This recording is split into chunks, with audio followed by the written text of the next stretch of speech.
శ్రీ సాయి సచ్చరిత్రము 12వ అధ్యాయము. శ్రీ సాయి లీలలు. కాకా మహాజని, ధూమాల్ ప్లీడర్, నిమోన్కర్ భార్య, మూలే శాస్త్రి, రామభక్తుడైన ఒక డాక్టర్ మొదలగు వారి అనుభవములు.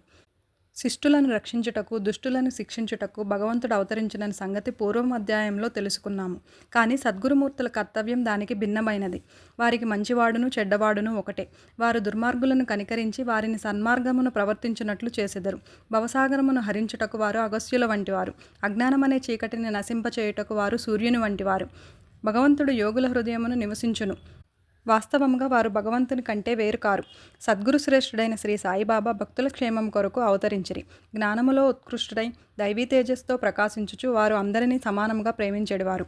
వారికి దేనియందు అభిమానం లేకుండెను. శత్రువులు, మిత్రులు, రాజులు, ఫకీరులు అందరూ వారికి సమానమే. వారి పరాక్రమమును వినుడు. భక్తుల కొరకు తమ పుణ్యమునంతయు వ్యయపరిచి ఎప్పుడూ వారికి సహాయం చేయుట కొరకు సిద్ధంగా ఉండేవారు. వారికిచ్చలేనిచో భక్తులు వారి వద్దకు రాలేకుండిరి. వారి వంతు రానిదే వారు బాబాను స్మరించువారు కారు. వారి లీలలు ఎరుగుట కూడా తటస్థించదు. మరి అట్టి వారికి బాబాను దర్శించుకొనవలనని బుద్ధి ఎట్లు పుట్టెను? కొందరు బాబాను దర్శింపవలననుకొనిరి. కానీ బాబా మహాసమాధి చెందు లోపల వారికి అవకాశం కలగలేదు. బాబాను దర్శింపవలనని కోరిక కలవారు అనేకులున్నారు. కానీ వారి కోరిక నెరవేరలేదు. అట్టి వారు విశ్వాసంతో బాబా లీలలను వినిచో దర్శనము వల్ల కలుగు సంతుష్టిని పొందెదరు. కొందరు అదృష్టవశమున వారి దర్శనం చేసుకొనను బాబా సన్నిధిలో ఉండవలనను అనుకొనన అచట ఉండలేకుండిరి. ఎవరునూ తమ ఇష్టానుసారం షిరిడీ పోలేకుండిరి. అచట ఉండుటకు ప్రయత్నించినను ఉండలేకుండిరి. బాబా ఆజ్ఞ ఎంతవరకు కలదో అంతవరకే వారు షిరిడీలో ఉండగలిగిరి. బాబా పొమ్మనిన వెంటనే షిరిడీ విడవలసి వచ్చుచుండెను. కాబట్టి సర్వం బాబా ఇష్టము పైన ఆధారపడి ఉండెను. కాకా మహాజని. ఒకప్పుడు బొంబాయి నుండి కాకా మహాజని షిరిడీ పోయెను. అచటొక వారం రోజులుండి గోకులాష్టమి ఉత్సవం చూడవలననుకొనెను. బాబా దర్శించిన వెంటనే అతనితో బాబా ఇట్లనిరి, ఎప్పుడు తిరిగి ఇంటికి పోయేదవు? ఈ ప్రశ్న విని మహాజని ఆశ్చర్యపడెను. కానీ ఏదో జవాబునివ్వవలను కదా. బాబా ఆజ్ఞ ఎప్పుడో అప్పుడే పోయేదనని కాకా జవాబిచ్చెను. అందులకు బాబా ఇట్లనెను, రేపు పొమ్ము. బాబా ఆజ్ఞ అనుల్లంఘనీయము. కావున అట్లే చేయవలసి వచ్చెను. అందుచే ఆ మరుసటి దినమే కాకా మహాజని షిరిడీ విడిచెను. బొంబాయిలో తన ఆఫీసుకు పోగా వాని యజమాని వాని కొరకే కనిపెట్టుకుని ఉన్నట్లు తెలిసెను. ఆఫీసు మేనేజరు హఠాత్తుగా జబ్బు పడెను. కావున కాకా మహాజని ఆఫీసులో ఉండవలసిన అవసరం ఏర్పడెను. ఈ విషయమై యజమాని షిరిడీలో ఉన్న కాకా మహాజనికి ఒక ఉత్తరం కూడా రాసెను. అది కొన్ని రోజుల తర్వాత తిరుగు టపాలో బొంబాయి చేరినది. బావు సాహెబ్ ధూమాల్. పై దానికి భిన్నమగు కథ ఇప్పుడు వినుడు. ప్లీడర్ వృత్తిలో ఉండిన బావు సాహెబ్ ధూమాల్ ఒకసారి కోర్టు పనిపై నిఫాడ్ పోవుచుండెను. దారిలో దిగి షిరిడీ పోయెను. బాబా దర్శనము చేసుకుని వెంటనే నిఫాడ్ పోవ సెలవు కోరెను. కానీ బాబా అనుజ్ఞ ఇవ్వలేదు. షిరిడీలోనే ఇంకొక వారం ఉండునట్లు చేసెను.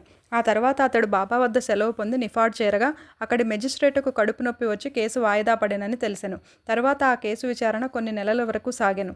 4 మెజిస్ట్రేటులు దానిని విచారించిరి. తుట్టతుదకు ధూమాల్ దానిని గెలిచెను. అతని కక్షిదారు విడుదలయ్యెను. నిమోన్కర్ భార్య. నిమోన్ గ్రామ వతనదారును, గౌరవ మెజిస్ట్రేట్ను అగు నానాసాహెబ్ నిమోన్కర్ తన భార్యతో షిరిడీలో కొంతకాలం ఉండెను. ఆ దంపతులు తమ సమయమంతయు మసీదులోనే గడుపుచు బాబా సేవ చేయుచుండిరి. బేలాపూర్లో ఉన్న వారి కుమారుడు జబ్బుపడినట్లు కబురు వచ్చెను. బేలాపూర్ పోయి తమ కుమారుని అక్కడున్న తమ బంధువులను చూసి అచట కొన్ని దినములుండవలెనని తల్లి అనుకొనెను. కానీ బేలాపూర్ పోయి ఆ మరుసటి దినమే షిరిడీ రావాలనని భర్త చెప్పెను. ఆమె సందిగ్ధంలో పడెను. ఏమి చేయుటకు తోచలేదు. ఆమె దైవమైన శ్రీ సాయినాథుడే ఆమెనప్పుడు ఆదుకొనెను. బేలాపూర్కు పోవుటకు ముందు ఆమె బాబా దర్శనముకై వెళ్ళెను. అప్పుడు బాబా సాటేవాడే ముందర నానాసాహెబ్ మొదలగు వారితో ఉండెను.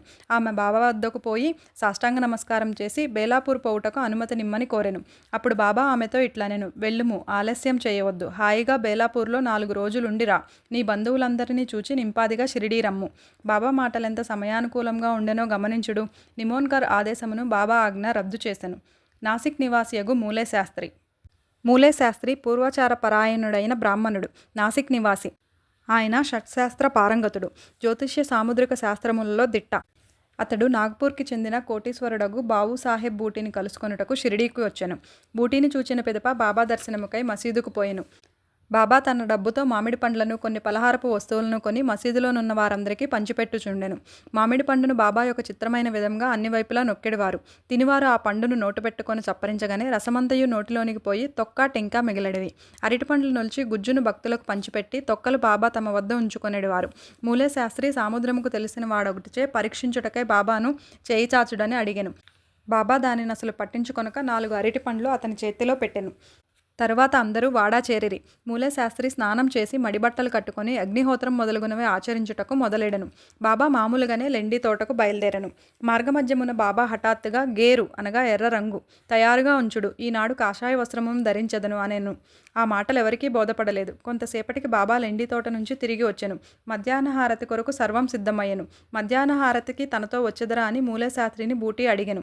సాయంకాలం బాబా దర్శనం చేసుకునేదని శాస్త్రి బదులు చెప్పెను. అంతలో బాబా తన ఆసనంపై కూర్చుండెను. భక్తులు వారికి నమస్కరించిరి. హారతి ప్రారంభమయ్యెను. బాబా నాసిక్ బ్రాహ్మణుని వద్ద నుంచి దక్షిణ తెమ్మనెను. బూటీ స్వయంగా దక్షిణ తెచ్చుటకై పోయెను. బాబా ఆజ్ఞ అతనికి చెప్పగానే అతడు ఆశ్చర్యపడెను. తనలో తాను ఇట్లనుకొనెను, నేను అగ్నిహోత్రిని. బాబా గొప్ప మహాత్ముడే కావచ్చును, కానీ నేను ఆయన ఆశ్రితుడను కానే. వారికి నేనెందుకు దక్షిణ ఇవ్వలను?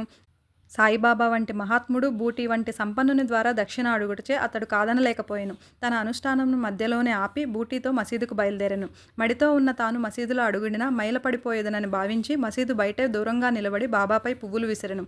హఠాత్తుగా బాబా స్థానంలో గతించిన తన గురువగు గోలప్ స్వామి కూర్చొని ఉండెను. అతడు ఆశ్చర్యపోయెను. అది కళా నిజమా అని సందేహపడెను. తనను తాను గిల్లుకొని మళ్ళీ చూసెను. తాను పూర్తి జాగ్రత్తావస్థలోనే ఉన్నాడు. భ్రాంతి అగుటకు వీల్లేదు. అయినచో ఏనాడో గతించిన తన గురువు అచటకెట్లు వచ్చెను. అతనికి నోట మాట రాకుండెను. తుదకు సందిగ్ధములన్నీ విడిచిపెట్టి మసీదులో ప్రవేశించి తన గురువు పాదములపై పడి లేచి చేతులు జోడించి నిలవబడెను. తక్కిన వారందరూ బాబా హారతి పాడుచుండగా మూలశాస్త్రి తన గురునామమును ఉచ్చరించుచుండెను. తాను అగ్రకులమునకు చెందినవాడను, పవిత్రుడను అను అభిజాత్యమును వదిలిపెట్టి తన గురుని పాదములపై పడి సాష్టాంగ నమస్కారమునొచ్చి కండ్లు మూసుకొనెను. లేచి కండ్లు తెరిచి చూచుసరికి వానిని దక్షిణ అడుగుచూ సాయిబాబా కాన్పించెను. బాబా వారి ఆనంద రూపమును, ఊహకందని వారి శక్తిని చూసి మూలశాస్త్రి మైమరచెను. మిక్కిలి సంతుష్టి చెందెను. అతని నేత్రములు సంతోష బాష్పములతో నిండెను. మనస్ఫూర్తిగా బాబాకు తిరిగి నమస్కరించి దక్షిణ ఒసంగెను. తమ సందేహం తీరినదనియు తనకు గురుదర్శనమైనదనియు చెప్పెను. బాబా యొక్క ఈ ఆశ్చర్యకరమైన లీలను గాంచిన వారందరూ అచ్చెరు పొందిరి. గేరు తెండు కాషాయ వస్త్రములు ధరించదను అని అంతకుముందు బాబా పలికిన మాటలకు అర్థమును అప్పుడు వారు గ్రహించిరి. సాయి యొక్క లీలలు ఆశ్చర్యకరములు. రామభక్తుడైన డాక్టర్. ఒకనాడు ఒక మామలతదారు తన స్నేహితుడగు డాక్టర్తో కలిసి షిరిడీకి వచ్చెను. షిరిడీ బయలుదేరుటకు ముందు తన మిత్రునితో ఆ డాక్టరు తన ఆరాధ్య దైవము శ్రీరాముడనియు తాను షిరిడీకి పోయి మహ్మదీయునికి మనస్కరించుట లేదనియూ చెప్పెను. అక్కడ షిరిడీలో బాబాకు నమస్కరించమని ఎవరూ బలవంత పెట్టరనియూ కలిసి సరదాగా గడుపుటకు తనతో రావాలనని మామలతదారు కోరెను. దానికి ఆ డాక్టర్ సమ్మతించెను. షిరిడీ చేరి బాబాను చూచుటకు వారు మసీదుకు పోయిరి. అందరికంటే ముందు డాక్టర్ బాబాకు నమస్కరించుట చూసి అందరూ ఆశ్చర్యపడిరి. తన మనోనిశ్చయమును మార్చుకొని ఒక మహ్మదీయునికి ఎట్లు నమస్కరించితివని అడిగిరి.